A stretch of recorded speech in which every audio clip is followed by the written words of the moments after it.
आप सब अच्छे होंगे, मस्त होंगे।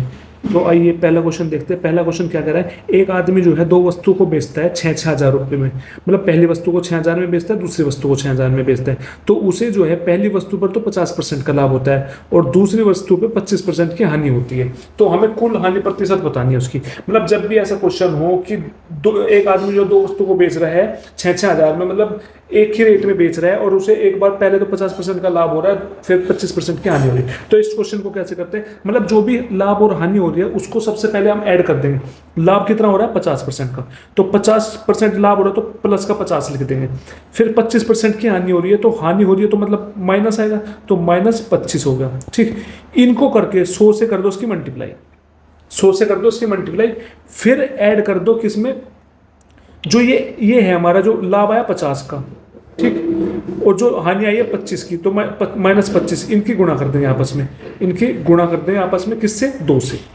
ठीक, अपोन में क्या करेंगे, दोनों का लाभ कितना है 50 का प्लस 50 और हानि कितनी है 25 की -25, और इसमें हम 200 को ऐड कर देंगे। तो एक तो तरीका ये है, क्या बताया मैंने ये बताया है कि पहले जो लाभ हुआ 50% का और हानि हुई है 25 की, दोनों को ऐड कर देंगे। 50% के लाभ हुए तो +50, हानि हुई तो -25, तो इनकी 100 से गुणा कर देंगे। ठीक, फिर प्लस में क्या करेंगे, दोनों जो लाभ और हानि हुए उसको गुणा करके 2 से मल्टीप्लाई कर देंगे। अपोन में क्या करेंगे, दोनों लाभ और हानि को ऐड करके, मतलब लाभ हो रहा है तो प्लस लिख के और हानि हो रही तो माइनस लिख के उसको 200 में ऐड कर देंगे। ठीक, तो अब सोल्व कर दो से, 50 में से 25 गया, 25 बचे, 25 × 100 2500। ठीक, तो ये -25 है, ये -25 × 2 कितना बनेगा 50, और 50 50 2500 कितना बन गया -2500। ठीक, अपोन में क्या बन जाएगा, अपोन में इसको करेंगे 200 250 225, तो 2500 -2500 0 बन गया, तो 0%। तो कितना लाभ हो रहा है 0%, 0% इज आंसर। ठीक है, आई होप समझ में आया होगा। ये दूसरा तरीका ये क्वेश्चन को करने का, इसने बोल रखा है दोनों को एक ही रेट पे बेच रहे, दोनों को एक ही रेट पर बेच रहे हैं, मतलब एक ही रेट पे बेच रहे हैं। तो पहले क्या हुआ 50% का लाभ हो रहा है, 50% का फ्रैक्शन क्या होता है, 50% का फ्रैक्शन होता है 1/2। अगर याद नहीं है तो 50% हटा के 100 लगा दो तो कट जाएगा 1/2। मतलब 50% के लाभ हो रही है तो 2 से कितना हो गया, 2 की खरीद के 3 में बेच रहा है। ठीक, उसके बाद 25% की क्या हो रही है हानि, तो 25% हानि का मतलब 25% का फ्रैक्शन होता है 1/4। अगर फ्रैक्शन याद रहे तो 25% हटा के 100 कट जाएगा, 25 के 100 1/4, तो 1/4 आ गया फ्रैक्शन किसका 25% हानि का। मतलब 4 की चीज खरीद रहा है और कितने में बेच रहा है 3 में, 4 की चीज खरीद के 3 में बेच रहा है। ठीक, तो ये हो गया हमारा क्रय मूल्य, ये हो गया विक्रय मूल्य, मतलब ये चीज में इतने में खरीदी जा रही है और इतने में क्या हो रही है बेची जा रही है। ठीक, तो अब क्या करेंगे, अब हमें कुछ नहीं करना। अब इसने बोल रखा है क्वेश्चन में दोनों को एक ही रेट में बेचा जा रहा है, तो जो बेचे हुए बेची हुई चीज ये है, तो पहली चीज को 3 में बेच रहा है, दूसरी चीज को 3 में बेच रहा है, तो दोनों बराबर है। तो अगर ये दोनों बराबर नहीं होते, इन दोनों को बराबर करना पड़ता। ठीक है, जैसे ये तो बराबर है, अब तो हमें कुछ करने की जरूरत नहीं। अगर बराबर नहीं होते तो इनको बराबर करना पड़ता। ठीक है, बराबर करने के बाद हम सोल्व करते, 4 + 2 कितना होता 6, और 3 + 3 होता 6।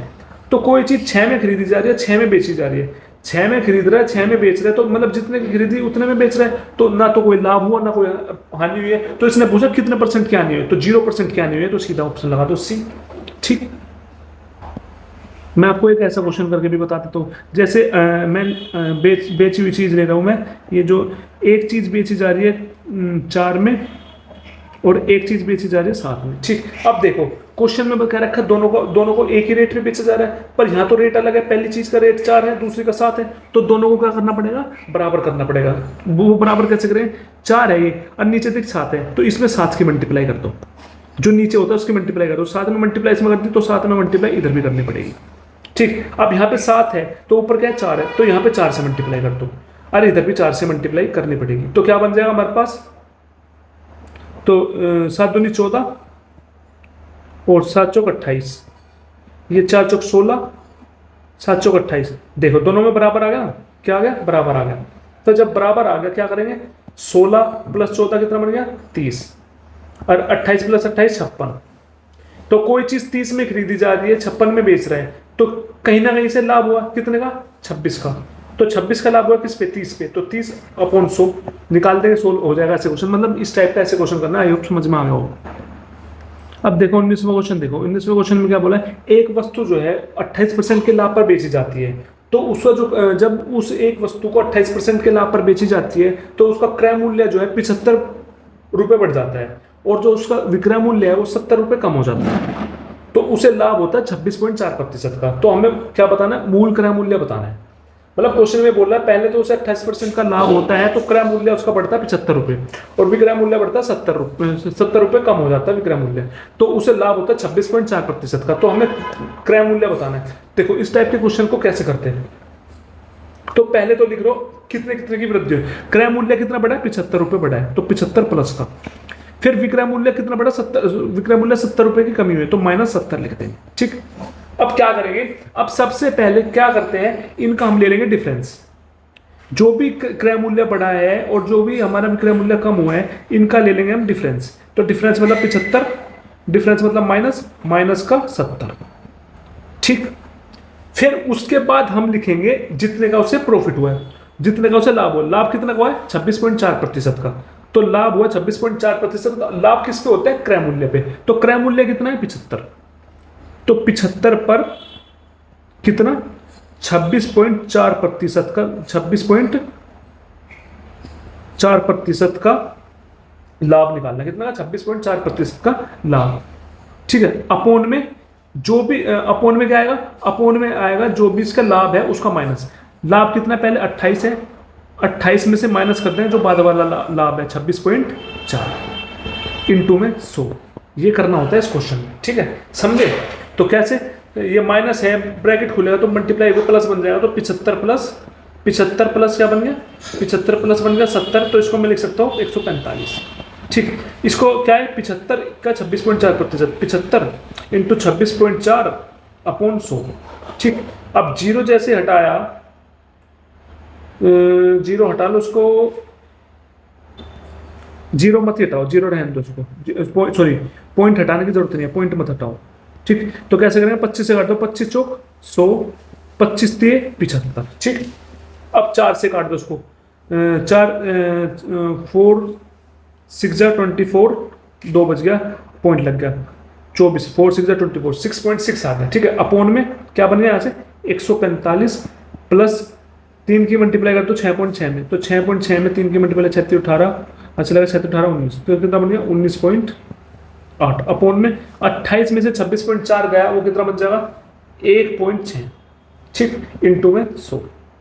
अब क्या बन गया इसका, अब हमने इसमें ऐड करेंगे 145 में 19.8 ऐड करेंगे, कितना बन जाएगा, ये बन जाएगा भाई साहब 164.8 अपॉन 1.6 इंटू 100। अब पॉइंट के बाद एक नंबर, पॉइंट के बाद एक नंबर कट गया। ठीक है, अब काट दो, 2 8 16, 2 8 16, 2 दूनी 4, 2 चौक 8, 2 चौक 8, 2 चौक 8, 2 एकम 2, 2 दूनी 4। अब 4 से काट दो इसको, 4 से कट जाएगा, 4 एकम 4, 4 ते 12, कितना बन गया 103 इंटू 100। तो कितना आ गया 10300। कितना क्रय मूल्य आ गया 10300। कौन से ऑप्शन में, फोर्थ ऑप्शन में, ऑप्शन 4 इज करेक्ट आंसर। ठीक है, अब देखो सेकंड क्वेश्चन, देखो सेकंड क्वेश्चन में कह रहा है 729 का रूट की पावर 6 है। जैसे ये 6561 का रूट है 4 पे, और इसका क्यूब रूट है, इसका स्क्वायर रूट है। तो इसको कैसे सोल्व करेंगे, देखो जब भी ऐसा क्वेश्चन हो 729 है, इसका रूट है, रूट की 6 है, तो मतलब इसका ऐसे तो हम निकाल नहीं सकते, इसका हम फैक्टर करेंगे। फैक्टर करके क्या करेंगे, फैक्टर करके 6 का पेयर बना लेंगे। क्यों, क्योंकि इसने यहाँ पे 6 दे रखा है, तो 6 का क्या करेंगे, पेयर बना लेंगे। अब सबसे पहले 729 का क्या करो, फैक्टर 3 से काट दो, 3 दूनी 6, 1 3 चौक 12, 3 3 9, 3 से कट जाए 3 8 24, 3 एकम 3। ठीक, 3 दूनी 6, 2 बच गया, 3 7 21, 3 नम 27, 3 3 9 और 3 एकम 3। अब कितने 3 बन गए, 1 2 3 4 5 6 बन गए। तो 6 था ना यहाँ पे, तो हमें 6 का पेयर बनाना था। 3 कितने बन गए, 6। तो इन 6 का पेयर बना के इस 3, इसमें से इस 6 के पेयर में से एक 3 उतार लेंगे। एक 3 हमने यहाँ पे उतार लिया, प्लस अब निकालेंगे इसका, वो कैसे, अब इसमें रूट है कितने का, 4 का, तो मतलब 4 का पेयर बनाना है। 6561 का करो, 6561 का करो कितने, 3 से, 3 दूनी 6, 3 एकम 3, 3 8 24, 3 7 3 7 21, 3 दूनी 6, 3 नम 27, फिर कर जाएगा 3 दूनी 6, 3 चौक 12, 3 3 9, 3 8 24, 3 एकम 3, 3 27 जा 3 नम 3 तिये और 3 एकम। अब 4 है तो 4 4 का पेयर बनाना है, 1 2 3 4, एक तो 3 का पेयर बन गया ये, और 1 2 3 4, एक 3 का पेयर बन गया ये। तो इन 4 4 के पेयर में से एक उठा लेंगे, तो एक उठा लिया 3 इससे और एक 3 उठा लेंगे इससे, ठीक है। अब निकालना है क्यूब रूट, तो क्यूब रूट निकालना तो आसान है, जैसे 6 8 6 9 है, इसका क्यूब रूट निकालना है। जब भी क्यूब रूट की बात है 3 का पेयर बना देंगे, कितने का? 3 का पेयर बना देंगे, ठीक है। कितने का पेयर बना देंगे? 3 का पेयर बना देंगे। तो क्या करेंगे अब हम करेंगे, अब देखो जो लास्ट में यूनिट डिजिट 3 है, तो किसका क्यूब करने पे लास्ट में 9 आएगा? तो 1 का क्यूब करेंगे 1 ही आएगा, 2 का क्यूब करेंगे 8 आएगा, 3 का क्यूब करेंगे लास्ट में 7 आएगा, 4 का क्यूब करेंगे लास्ट में 4 आएगा, 5 का क्यूब करेंगे लास्ट में 5 आएगा, 6 का क्यूब करेंगे लास्ट में 6 आएगा, 7 का क्यूब करेंगे 7 7 49, 9 7 लास्ट में 3 आएगा, 8 का क्यूब करेंगे 8 8 64, 8 4 32 लास्ट में 2 आएगा, 9 का क्यूब करेंगे 9 9 81, 9 खाली एकमात्र 9 ऐसा है जिसका क्यूब करने में लास्ट में 9 आ रहा है, तो हम इसको लिख सकते हैं 9। अब हम जो है जो 6 है, तो ऐसा क्यूब करो इसके जो आसपास हो, तो 1 का क्यूब करेंगे 1 और 2 का क्यूब करेंगे 2 का क्यूब बनेगा 8। तो हमेशा 6 से नीचे वाला लेना है, हमेशा क्या करना है?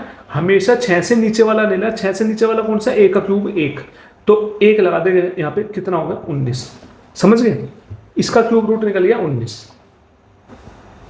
अब प्लस में किसका? अब इसको स्क्वायर रूट निकालना है, तो 8649 का क्या निकालना है? Square root. तो इस केस में मैंने क्या बताया था? स्क्वायर रूट के केस में 2 2 का पेयर बनता है। स्क्वायर रूट में कितने का पेयर बनता है? 2 का। 2 का पेयर बना ले, 2 का। अब इसमें देखो जो लास्ट में 9 है, तो किसका स्क्वायर करने पे 9 बनेगा? 1 का स्क्वायर करोगे 1, 2 का स्क्वायर करेंगे लास्ट में 4 आएगा, 3 का स्क्वायर करेंगे लास्ट में 9 आएगा, तो 3 हो सकता है एक। तो 4 का स्क्वायर करेंगे लास्ट में 6 आएगा, 5 का स्क्वायर करेंगे 5 आएगा, 6 का स्क्वायर करेंगे लास्ट में 6 आएगा, 7 का स्क्वायर करेंगे 9 आएगा। तो एक 7 है ऐसा जिसके स्क्वायर करने पे लास्ट में 9 आएगा, बस ये 2 बनेंगे, ठीक।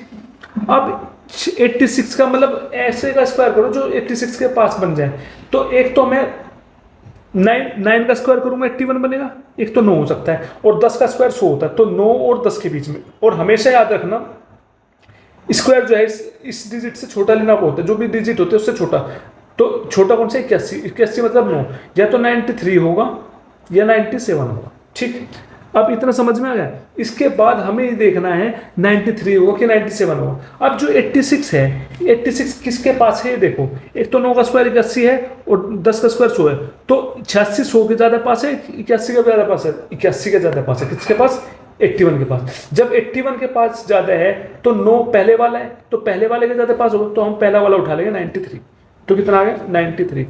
अब इसको जोड़ दो, क्या बन जाए? 3 + 3 = 9, 9 3 12, 12 और 9 21, 12 और 9 बन गया 21, और 93 में हमने जोड़ दिया 21, क्या बना? 4 9 2 11, 3 1 4, 9 2 11। कहाँ मिस्टेक कर दी? 20 9 32 31, 31 है, सॉरी 31 है, 31 सॉरी, कराने ढंग से नहीं करा। जैसे 3 है, 3 + 3 = 9, 9 + 19 + 93, तो 9 3 12, 12 + 19 31, 31 बने, और 31 में जोड़ो 93, 93 जोड़ दिया 31 में, 4 और 9 3 12, 124 आ गया। तो option C is correct answer. I hope समझ में आया हो।